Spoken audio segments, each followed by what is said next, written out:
basketball person, how big a fan are you of Steph Curry?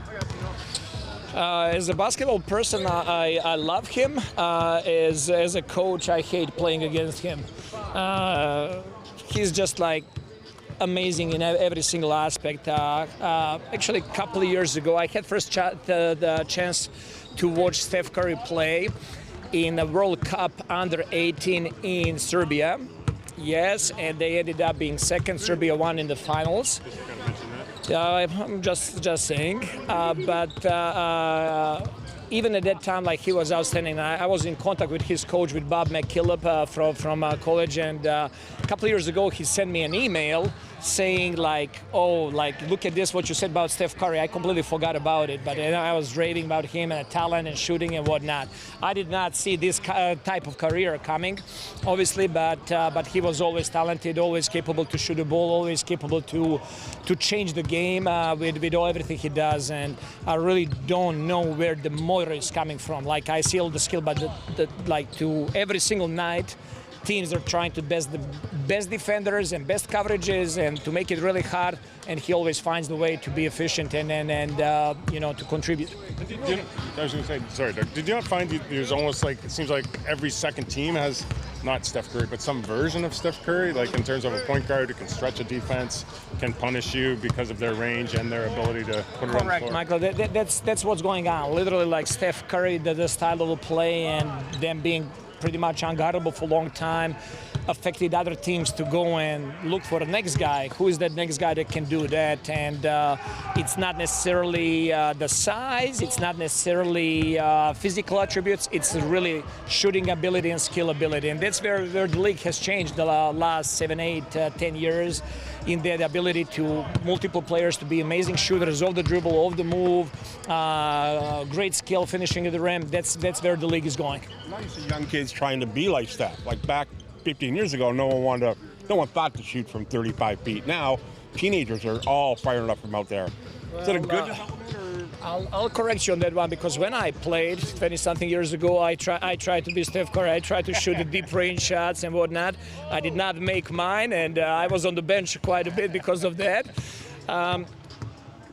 Yes, definitely. Like, and it's interesting that in this league, who's going to really inspire kids and young players is guards, you know, because they're going to identify, like, you have much more kids that are going to be 6 feet tall and 6'2" than you have 7-footers out there. So they're going to look at Steph Curry's of the world as their examples and role models. This is a team that can still obviously have the three, be a threat. What revealed itself to you as you guys were looking at film today? It's just like a relentless pursuit of those guys and off-ball movements and the way they're using screens. They're not running complicated plays, but they run with a lot of efficiency, with a lot of force, with a lot of counters to the play. So all you can do in a games like this against players like that is try to break their patterns and to make it really hard on them, and that's what we're hoping to do tomorrow. And when they make some tough shots, we got to leave it there, inbound the ball, and go quickly on the other side. You talked about last night, the way the game's officiated has changed to sort of help the guys like Curry and Thompson out, right? You can't be physical with guards anymore. Does that sort of feed into what they do so well? That's part of the reason for sure. It's hard to be physical, especially in pick and rolls, any kind of, like, you know, putting hands there, they're getting foul calls. Off-ball screens, still you can have a little bit of leverage there, being a little bit more physical, but like pick and rolls and handoffs are becoming almost unguardable when they're coming with that kind of force and skill and pace, and you're not allowed to do much physically. So we'll see how he's going to react today after the practice. We're hopeful that he's going to be available to play tomorrow, but we still don't know. Scottie, I just want to ask you a little bit about, you know, you've had 3 games now with this new kind of lineup, and I know it was, you know, it's like obviously you missed some of your older teammates or your former teammates, but are you kind of enjoying this new? For sure. You know, we play hard each and every single game, play with a lot of energy. You know, you guys bring a lot of joy to our team. You know, we all commemorate really good with each other. So, you know, it's been good. And Quick in particular, what about his game do you think fits well with you? You know, he shoots the ball really well, being able to get downhill, draw fouls, finish at the cup. So, you know, he does a lot of good things on the floor. And, you know, he's not, you know, he can guard as well.